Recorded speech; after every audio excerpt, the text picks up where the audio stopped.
আসসালামু আলাইকুম। এই গরমে মজার একটি জুসের রেসিপি আপনাদের সাথে শেয়ার করব। প্রথমেই আমরা একটা ঝুড়িতে কিছু ফ্রোজেন করা আম আর কমলা নিচ্ছি, সাথে কিছু লেবু নিব আর ধনেপাতা নিব। আমের সাথে কমলা, তারপর ধনেপাতা আর একটু লবণ দিয়ে তারপরে সাথে পানি দিয়ে দিয়েছি। সব কিছু একসাথে দিয়ে তারপরে আমরা এটা ব্লেন্ড করে নিব। লেবুর জুসটাও দিয়ে দিচ্ছি সাথে। এবার একটু ব্লেন্ড করে নিব। বেশি ঠান্ডা খেতে চান তাহলে আইস দিতে পারেন সাথে। আমি আইস ইউজ করছি না, বেশি ঠান্ডা আমার খেতে পারি না। আমার জুস প্রায় কমপ্লিট হয়ে গেছে।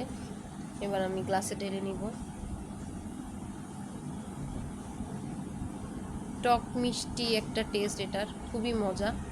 সবাই বাসায় ট্রাই করতে পারেন। সবাইকে অসংখ্য ধন্যবাদ।